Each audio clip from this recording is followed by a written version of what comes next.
Salut, c'est Jonathan. Bienvenue au podcast de ma semaine Star Wars.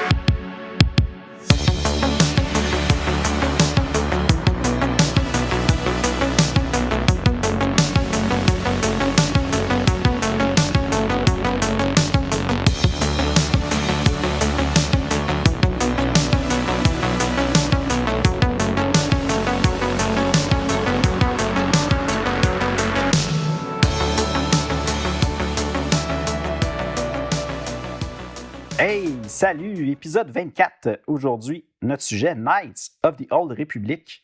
On va voir le numéro 0, puis la première arc d'histoire qui se nomme Commencement. C'est en 6 numéros.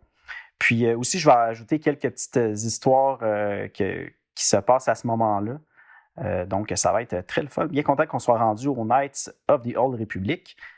Sinon, pour les nouveaux qui se joignent à moi, à ce podcast-là, pour l'écoute. Je suis bien content que vous soyez là. Puis rapidement, juste pour vous dire un peu à quoi le podcast consiste, c'est simple. Tout ce que je fais, c'est que je lis la totalité de ce qui existe de l'univers légende de Star Wars. Donc, tout ce qui est roman, comique, les nouvelles, même des textes un peu plus obscurs qu'on a moins entendu parler, bien, j'essaie le plus possible de les inclure pour les lire. Puis je lis tout ça dans l'ordre chronologique. Donc, on remonte peut-être 200 000 ans en arrière, puis on va comme ça jusqu'à la fin de la ligne du temps de l'univers légende. Donc, si ça vous intéresse, bien, je vous invite à rester avec nous, puis aussi d'aller écouter les autres épisodes que j'ai fait auparavant pour connaître la totalité. Sinon, avant de commencer notre sujet principal, comme toujours, je vais faire un petit retour sur ma dernière semaine.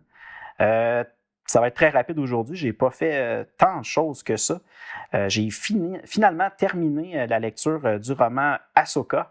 Ça a été c'est un beau petit livre. C'était agréable. C'était le fun de lire ça. Ahsoka, je la connais quand même bien comme personnage. J'ai écouté toute la série de Clone Wars qu'il y a eu dans le passé. Je l'ai même réécouté récemment pour me mettre à jour là-dedans, vu que ça faisait longtemps. Puis je fais cette lecture-là parce que je veux me préparer pour la nouvelle série qui s'en vient sur Disney+ au mois d'août. Évidemment, la série se nomme Ahsoka. Puis, comme j'avais entendu dire que c'était peut-être bien d'avoir écouté au moins la dernière saison de la série animée Rebels, je me suis dit, pourquoi me limiter juste à ça? Je vais aller lire tout ce qui touche Ahsoka, tout ce qui touche aux événements de ce moment-là, de l'époque Star Wars, de l'univers canon.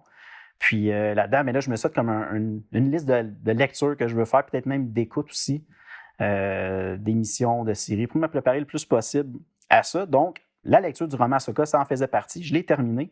Puis là, je viens tout juste de débuter la lecture du roman Tron, qui est la première trilogie qui avait été publiée il y a quelques années au sujet du retour de Tron dans l'univers canon de Disney.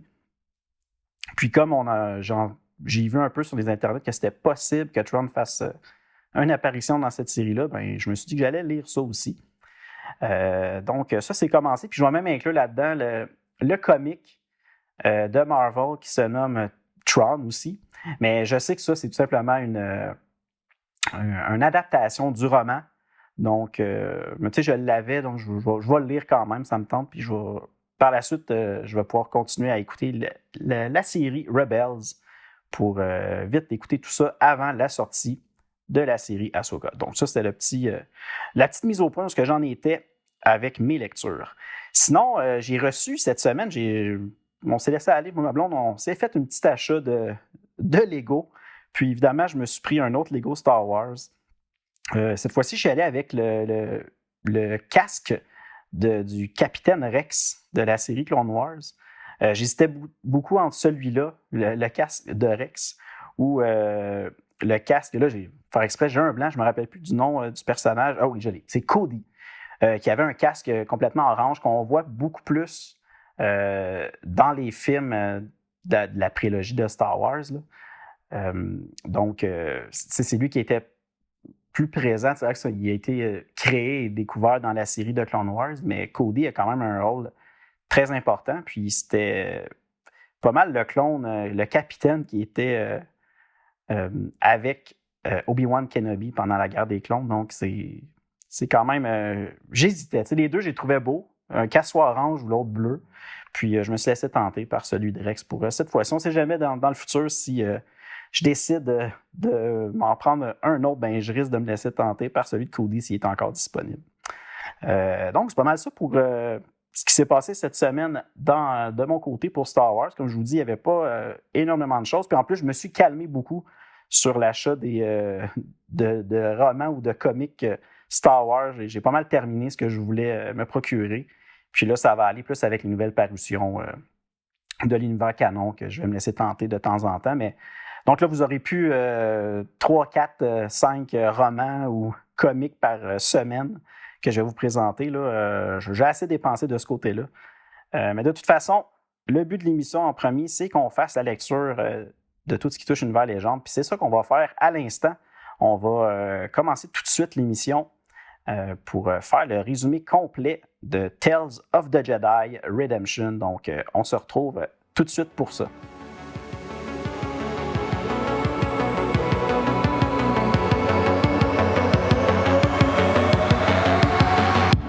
Bon, petit résumé complet, évidemment, avec spoiler. La dernière fois qu'on s'était laissé à l'autre émission, je vous avais fait la présentation de la lecture Tales of the Jedi Redemption. Puis on avait vu que Ulic Qel-Droma maintenant vivait complètement seul et isolé sur une planète qui se nomme Renvar. Puis aussi, on avait vu que Nomi Sunrider, qui était rendue maintenant si on veut, à la tête, en tout cas, elle avait un rôle très important au niveau des Jedi et en lien avec la République, puis elle avait organisé un grand rassemblement de Jedi sur Exis Station, la station Exis, dans le but de reconstruire la République et restaurer sa gloire d'avant. Vima, qui est la fille de Nomi, Vima Sunrider, on la voyait qui était très tourmentée parce qu'elle reprochait à sa mère de ne pas vouloir prendre de temps pour elle, pour la former, pour qu'elle aussi puisse devenir Jedi. Donc, c'était un peu ça qu'on avait vu. Puis, là, on se retrouve, on a un personnage, le personnage qu'on avait vu dans la semaine dernière, qui se nomme Hogan, qui est une espèce de contrebandier, mais un contrebandier qui est très fasciné par les Jedi. Puis là, c'est lui qui avait, si on veut, trouvé l'endroit pour Ulic Qel-Droma où il pouvait être isolé. Donc, il l'avait amené à cet endroit-là. Puis par la suite, lui, il s'est dépêché à retourner à Exis Station parce que comme il est fasciné par les Jedi, il voulait absolument assister à la fameuse rencontre de rassemblement des Jedi. Donc, il s'est dépêché à retourner sur la station. Puis à ce moment-là, il assiste au discours de Silvar qui parle de Ulic Qel-Droma, l'ancien allié de Exar Kun. Puis on le voit qu'il assiste à ce discours-là. Entre-temps, si on revient sur la planète Renvar, on voit que Ulic Qel-Droma, même si maintenant il a trouvé un endroit où il se sentait mieux, si on veut, il réussit toujours pas à retrouver la tranquillité qu'il recherche. On le voit qu'il est en train de parcourir la forteresse de glace. Puis soudainement, pendant qu'il parcourait cette forteresse-là, il est enseveli dans une avalanche. Puis là, on le voit qu'il est presque inconscient, là, sur le bord de perdre connaissance. Puis à ce moment-là, il décide d'attendre la mort en repensant à tous ceux qui avaient trahi dans le passé. Puis là, à ce moment-là, on voit le fantôme de son ancien maître, le maître Arca, qui lui parle puis qui lui dit comme quoi qu'il doit tenir fort puis de continuer à vivre. Puis là, évidemment, Ulic, même malgré toute cette tourmente-là, il décide de faire honneur à son ancien maître puis justement de se battre pour continuer à vivre. Si on revient aussi, on revient à la station Exis, quand on s'était laissé la dernière fois, Vima était comme dans le pétrin, elle s'en allait possiblement mourir, attirée par le soleil dans la capsule de secours. Puis on avait eu Tot Donetta, le Jedi qui était arrivé en retard, qui l'avait sauvé. Mais là, on retrouve Tot Donetta. Puis il est présentement avec Silvar qui vient tout juste de faire son discours. Puis il ressent beaucoup, beaucoup de colère en Silvar. Fait que là, il décide de lui demander demander à Silvar de le suivre sur sa planète natale, Rilot, pour venir l'aider. Parce qu'il y avait des choses à faire à cet endroit-là. Arrivé sur Rilot, il apprend que le clan adverse de son peuple est en train de semer la terreur depuis que lui est parti. Donc là, il décide de partir rencontrer les 2 chefs de clan. Puis pendant ce temps-là, il demande à Sylvar de rester avec son peuple pour qu'elle puisse les aider en son absence. Là, à ce moment-là, Sylvar elle décide de tenter de convaincre le peuple de se venger et d'attaquer le clan ennemi. Puis, mais évidemment, Todd Doneta revient juste à temps pour empêcher le massacre qui aurait pu se produire.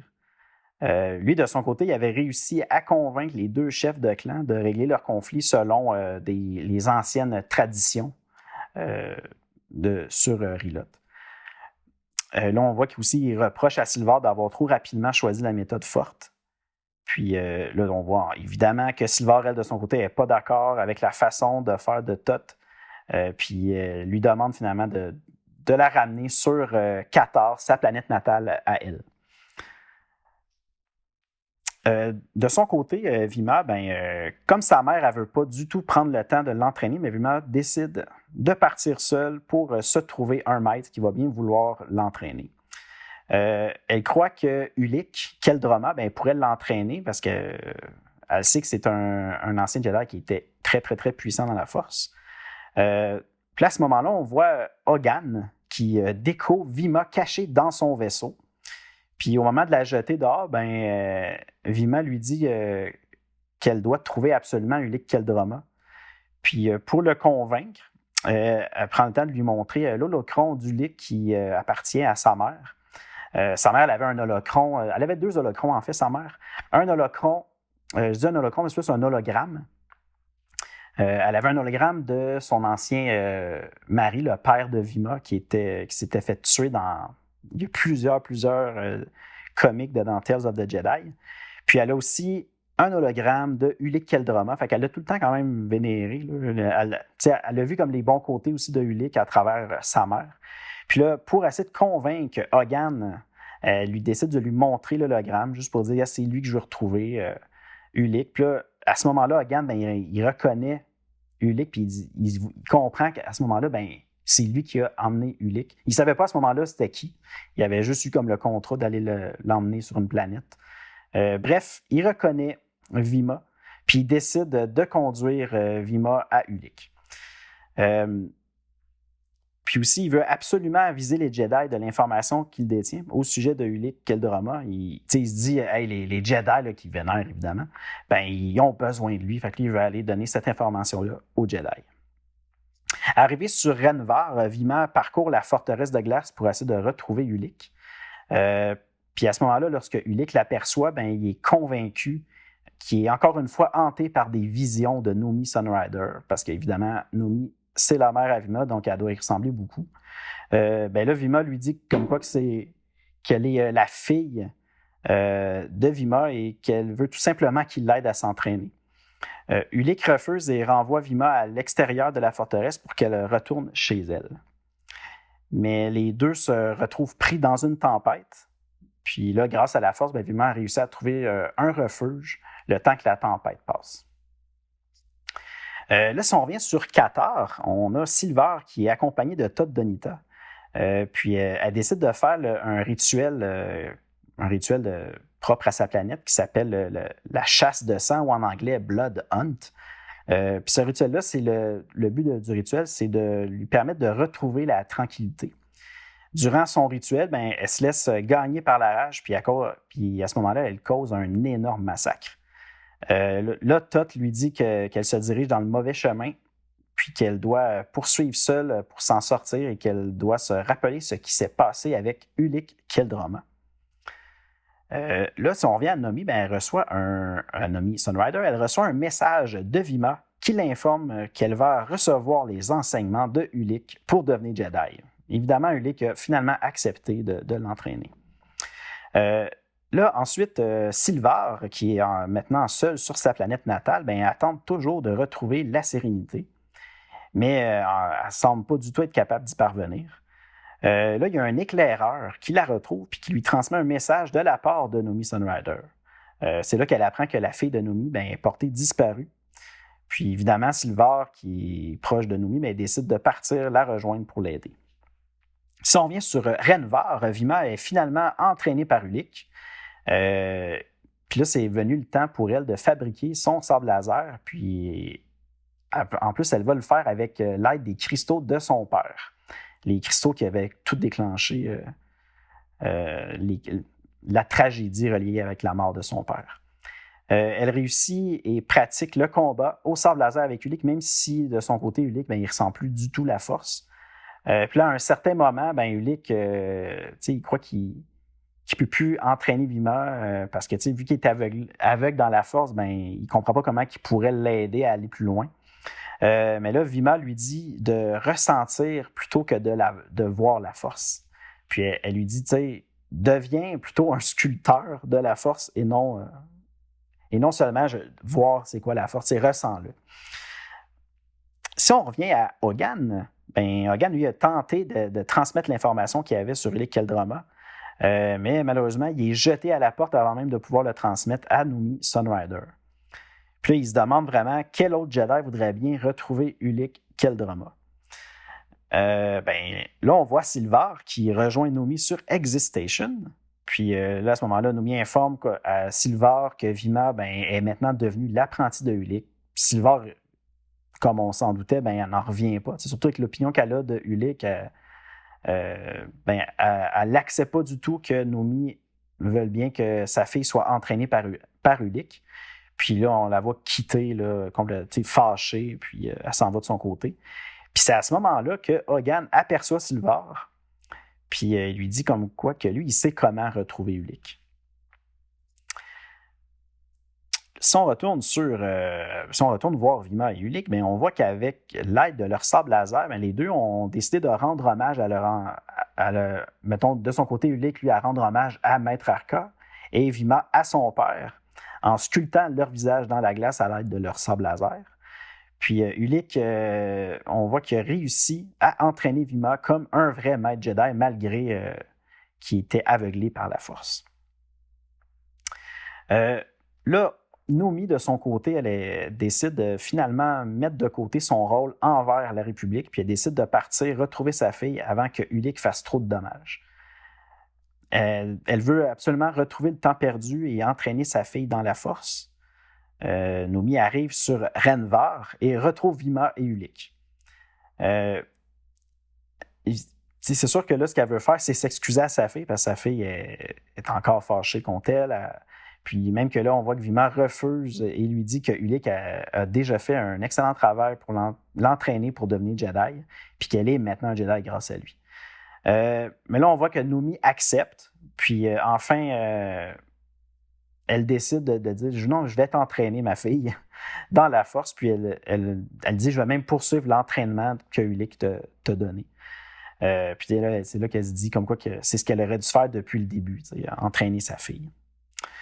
À ce moment-là, Ulick parle à Maître Arca dans ses pensées et lui dit comme quoi qu'il avait bien raison de lui dire de se battre et de continuer à vivre, puis qu'il y avait encore des grandes choses à réaliser, puis que grâce à tout ça, Vima va devenir une grande Jedi comme sa mère. Puis on le voit qu'il dit comme quoi qu'il a fait plusieurs grandes choses dans sa vie, puis qu'elles n'étaient pas toutes mauvaises, même si on sait que ce qu'il a fait dans le passé aux côtés d'Exar Kun, c'était horrible, mais quand même, il sent qu'il y avait un bon rôle à jouer pour la suite. Peut-être que grâce à ça, il va même pouvoir réussir à retrouver la paix. Mais évidemment, à ce moment-là, Silvar arrive sur la planète et se fait justice et attaque Ulick. Ulick essaie de parler à Silvar puis lui dit comme quoi qu'elle doit surmonter son sentiment de culpabilité que Crado, son ancien amoureux, il avait choisi lui-même sa destinée. C'était pas en lien avec elle. Puis Ulick décide de baisser son sabre laser et de ne pas tenter de combattre Silvar. Puis là, à ce moment-là, Silvar a réussi enfin à se débarrasser de sa rage intérieure. Puis évidemment, tout ça, c'est grâce à Ulick qui a réussi à la convaincre. Mais à ce moment-là, Hogan, qui accompagnait Silvar, lui tire sur Ulick avec son blaster. Puis là, on voit que Noomi et Vima se lance sur Ulic qui est maintenant mourant. Ulic a seulement le temps de dire comme quoi qu'il regrette tout le temps perdu sans Vima et Numi. Là, il remet son collier à Vima en l'appelant Jedi. Puis on le voit disparaître dans la force comme un vrai maître Jedi. Vima, on a vu que grâce à elle, elle a réussi à lui montrer le chemin de la lumière. Puis que finalement, Ulic avait réellement un cœur de Jedi. C'était comme ça que se terminait cet arc-là dans Tales of the Jedi, Redemption. On voit que c'était un peu plus rapide comme histoire. Il y avait un peu moins de contenu que les autres, mais c'était quand même bien. Puis c'est comme ça que se termine Tales of the Jedi. Là. C'est vraiment la fin de la série. On sait qu'il y a Vima qui est là. Je n'ai aucune idée si ça va revenir un jour plus loin ou si on va en entendre parler. Moi, je n'ai pas tout lu encore l'univers légende, donc on le découvrira, mais j'ai le pressentiment que c'était peut-être la dernière fois qu'on en entendait parler. On verra. Sinon, prochaine, là, on va commencer nos lectures de l'émission d'aujourd'hui. Puis, on va commencer ça avec un court texte tiré du livre Jedi versus Sith, The Essential Guide to the Force, qu'on a souvent lu pour d'autres moments dans la ligne du temps. Juste un petit rappel, c'est un guide qui a été écrit par Ryder Wenham le 27 novembre 2007. Puis là, le texte que je vais vous décrire aujourd'hui, ça se trouve dans la partie 3 du livre. Puis le titre, c'est Ulic Qel-Droma's Return to the Light. Ça se passe 3980 ans avant la bataille de Yavin. Donc, c'est pas mal proche de ce qu'on vient tout juste de lire de Tales of the Jedi. Puis évidemment, c'est en lien avec la rédemption de Ulic Qel-Droma. C'est écrit de façon... c'est comme si c'était un enregistrement d'un holocron qui se nomme The Great Holocron. Puis c'est un holocron qui a été fait par Vima Sunrider, la fille de Numi Sunrider. Puis tout simplement, elle raconte les événements en lien avec Ulic Qel-Droma, un peu de son passé, comment qui est allé du côté obscur en tentant de vaincre le côté obscur pour mettre fin à un groupe d'adorateurs des Sith et tout ça. Puis on voit un peu aussi, elle explique pourquoi elle a voulu être entraînée par Ulic Qel-Droma. Comme quoi qu'elle voulait attirer l'attention de sa mère. Puis aussi qu'elle se sentait poussée par la force d'aller vers Ulic Qel-Droma. Puis on a compris un peu, évidemment, dans Tales of the Jedi Redemption qu'elle a eu un grand rôle à jouer pour que Ulic puisse retrouver la lumière. Puis là, évidemment, elle résume aussi tous les événements qui se sont produits dans la série Redemption. Fait que, tu sais, en gros, oui, c'est intéressant juste parce que c'est raconté par Vima Sunrider. Puis on sent dans la façon qu'elle écrit, pas la façon qu'elle écrit, mais la façon que le texte est écrit, qu'elle est maintenant une Jedi accomplie, que, elle est vraiment rendue plus avancée dans la force, elle a une certaine sagesse. C'est intéressant, mais tu sais, le contenu qui est là, on l'avait pas mal tout dans Redemption. Fait que c'est pas nécessairement quelque chose qui est nécessaire d'être lu, mais comme je dis tout le temps, si vous l'avez, ce guide-là, vous pouvez le lire, ça sera pas long. Là, c'est quelques petits paragraphes. Donc, c'est pas mal ça pour le petit texte. Sinon, là, maintenant, on serait rendu à aller lire le numéro 0 de la série de comics. Parce qu'il y a eu un numéro 0. Oui, ça a été ajouté par la suite. Puis, je vais prendre le temps aussi de vraiment vous raconter tout ce qui se passe dans ce numéro-là. C'était un tout petit numéro. Là, ça venait dedans un comic spécial qui avait le numéro 0 de Knights of the Old Republic, puis un autre numéro X que je connais pas, je ne sais même pas si c'était de Star Wars, mais peu importe, il y avait un autre numéro. Fait que c'est quelques pages, vraiment pas beaucoup. Fait que le numéro 0 de Knights of the Old Republic se passe en 3964 ans avant la bataille de Yavin. Évidemment, c'est au début de l'ère de Knights of the Old Republic. Ça a été écrit par John Jackson Miller. Puis au dessin, on a Brian Ching. Ça a été publié chez Dark Horse Comics le 1er mars 2006. Là, on fait un peu comme un retour. Là. C'est maintenant la guerre entre la République et les Mandaloriens. On se rappelle que suite à leur défaite, les Mandaloriens, là, lors de la grande guerre des Sith menée par Exar Kun, ils s'étaient réfugiés à ce moment-là sur la lune, une des lunes d'Onderon. Mais là, on est rendu comme, je pense que c'est 20 ans après Rédemption, si je ne me trompe pas. Puis là, c'est maintenant la guerre entre la République et les Mandaloriens. Les Jedi, malgré leur effectif réduit, ils tentent de maintenir l'ordre dans la République. Puis on voit qu'il y a une certaine division au niveau des Jedi. Là. Il y a certains Jedi qui sont frustrés par cette guerre puis qui demandent de jouer un rôle plus actif dans cette guerre-là. Tandis qu'il y en a d'autres qui sont plus réservés et qui considèrent que la guerre avec les Mandaloriens, ça ne concerne pas les Jedi. Là. Les Jedi sont là pour s'assurer que les Sith ne reviennent pas en force. Donc, c'est de là qu'il y a un petit peu une séparation dans ce qu'ils voient. Donc, dans le numéro 0, on est sur la planète Taris. Puis là, on voit Zane Carrick, qui est un jeune padawan, qui est en train d'essayer d'arrêter un contrebandier. Puis au moment de menotter ce contrebandier-là, Zane, il coince sa robe sur son véhicule, puis le contrebandier en profite pour démarrer le vaisseau pour que Zane soit accroché puis emmené avec lui au loin. Là, évidemment, Zane il est pris sur son vaisseau dans les airs, puis Zane coupe sa manche coincée à l'aide de son sabre laser, puis là, il tombe en chute libre. Il y a un homme qui a été envoyé par le maître de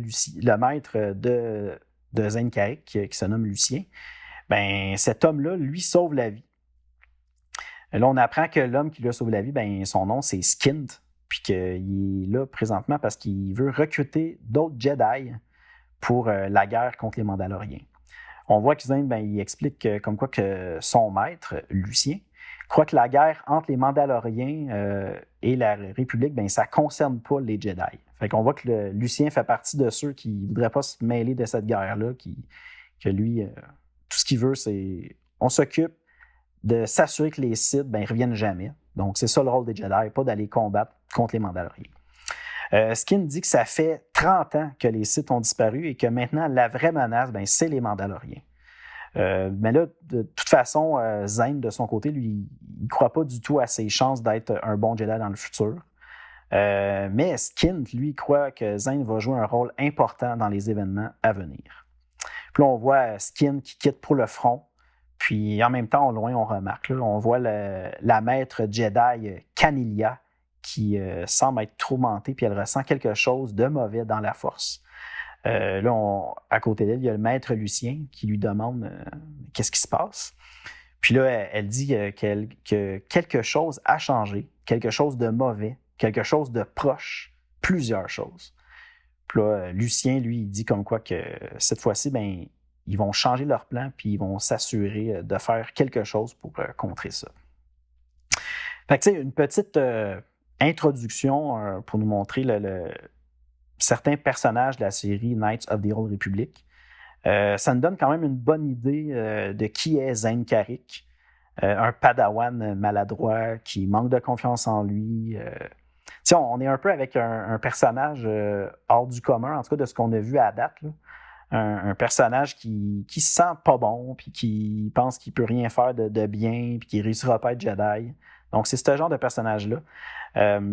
Mais j'ai quand même bien aimé ce petit numéro-là. Je trouve que ça nous donne une petite idée un peu de à quoi qu'on peut s'attendre.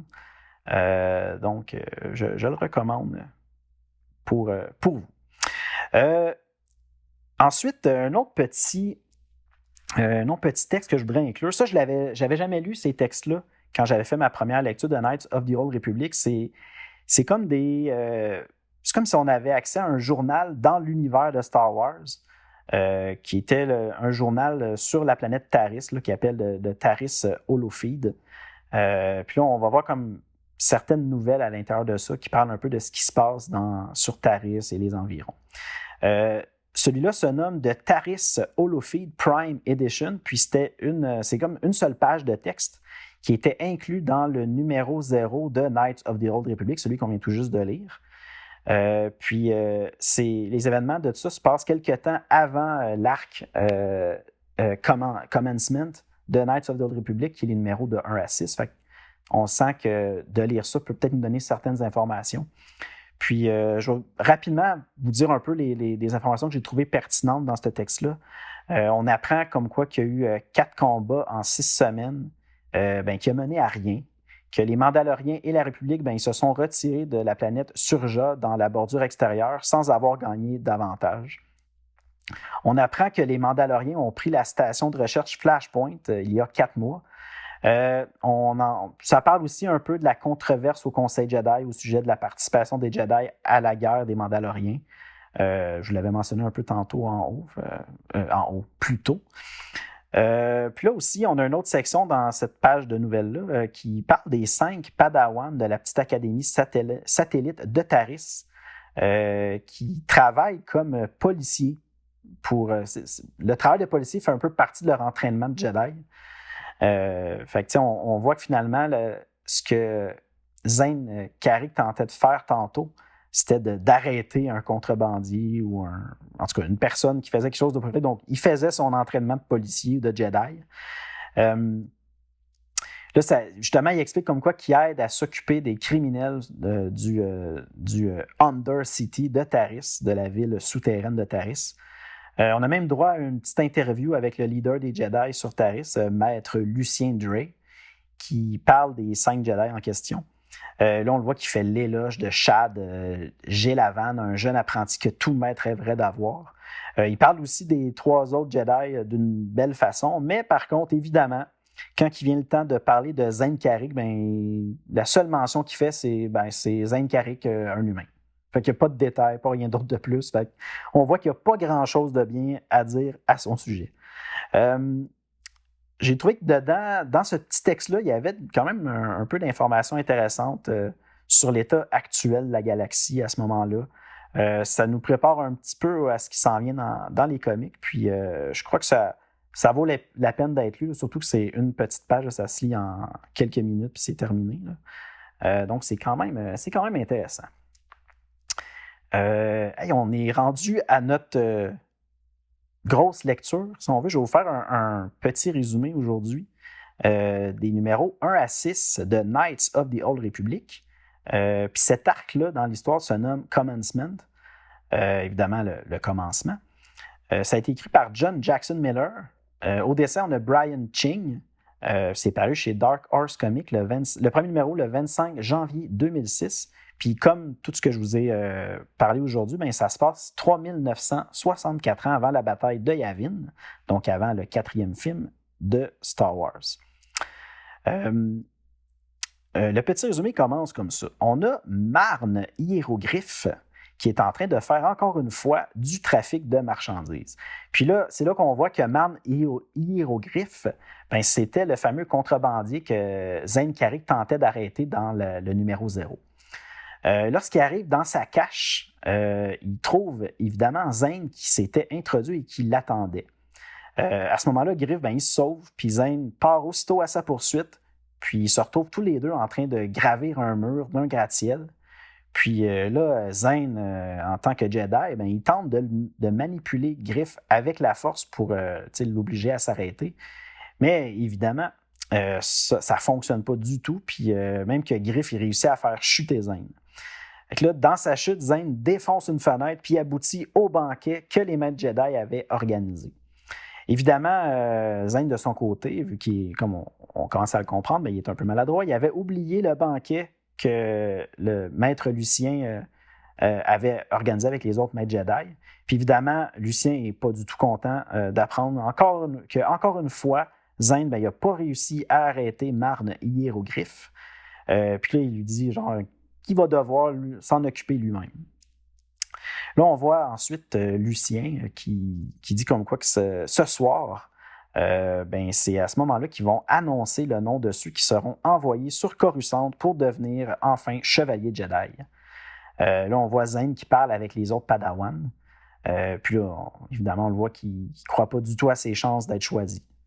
Lucien puis les autres maîtres Jedi discutent de leur côté, puis on voit qu'ils semblent très stressés de ce qui s'en vient ce soir des événements pour justement en lien avec les Jedi et tout ça. Donc, on voit qu'il y a quelque chose qui se passe et qui semble stresser pas mal tous les Jedi. Là, Zane est en train de... Là, il y a un petit peu de temps qui passe. Puis là, on voit Zane qui est en train de régler le paiement avec la personne qui est en charge de la bâtisse pour lui donner justement de l'argent pour tout ce qu'il a brisé lors de sa chute. Puis, au même moment, il aperçoit par la fenêtre brisée, à l'extérieur, Griff. On l'appelle souvent comme ça dans le comic, Griff, au lieu de marne hiéroglyphe. Donc, il aperçoit Griff, puis il part aussitôt à sa poursuite. Puis là, pour une fois, il réussit enfin à l'arrêter. Mais comme il est en retard, encore une fois, pour la cérémonie, il décide de l'amener avec lui.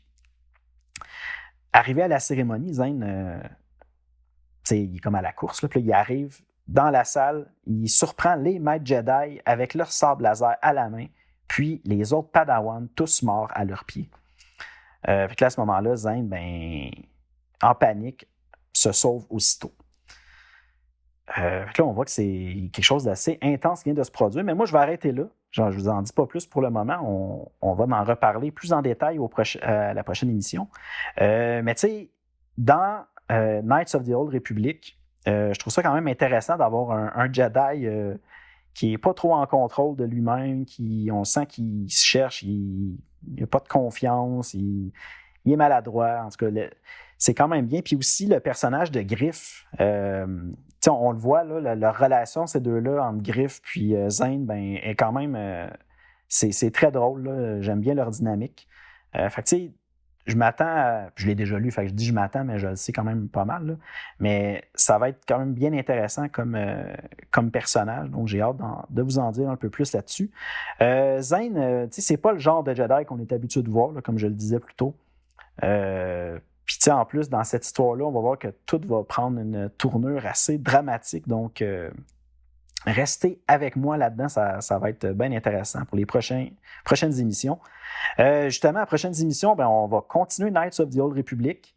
On va avoir d'autres numéros. Tu sais, on en a, comme je disais tantôt, je pense qu'on a 50 numéros dans Knights of the Old Republic, plus le numéro 0 qu'on a vu aujourd'hui. Puis aussi, il y a une autre mini-série à la fin qui, je pense, qui est juste comme un autre 5 numéros. Je ne me rappelle plus de mémoire le titre, mais fait, on a comme un 56 numéros.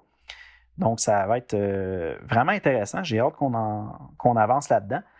Sinon, comme toujours, si vous avez des commentaires, des choses à me dire, peu importe que ce soit bien ou mauvais, moi, je suis ouvert à tout commentaire. Vous pouvez le faire sur mon adresse courriel, masemainestars@gmail.com. J'ai encore YouTube où je m'amuse à vous mettre des petits shorts pour vous montrer les livres que je reçois ou les livres qu'on fait justement à la découverte. Comme aujourd'hui, dans l'émission, je vais vous présenter les comics Knights of the Old Republic, le gros omnibus que j'utilise. Sinon, Facebook, Instagram, Twitter, j'existe sur ces plateformes-là où je publie encore une fois des photos de mes lectures, des commentaires. J'annonce aussi quand il y a une nouvelle émission disponible. Sinon, le podcast est disponible sur Apple Podcasts, Google Podcasts, Spotify, iHeartRadio, Deezer, Stitcher, TuneIn, Amazon Music et sa plateforme Audible. Encore une fois, merci d'avoir été là. J'ai bien hâte aux prochaines émissions. Puis, comme je vous dis tout le temps, allez lire du Star Wars, écoutez du Star Wars. À bientôt. Salut.